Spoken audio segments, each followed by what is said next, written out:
Opening ceremony. এই সরা আচ্ছা ওটাও তোলো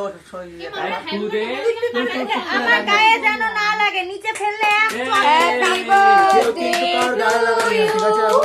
happy birthday to you happy birthday dear baby happy birthday to you.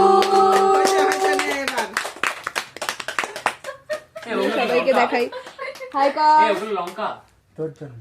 ওই রেড চিলি বলেছিলিস না, গ্রিন চিলি খাচ্ছে। আমি দাদাকে বলছি দাদা শুধু রেড চিলি কিনে দাও। আমরা সবাই না কি করবে, কেক কেটেও খাবে? ও তো খাচ্ছেই তো। এই এক মিনিট, ওদিকে আমরা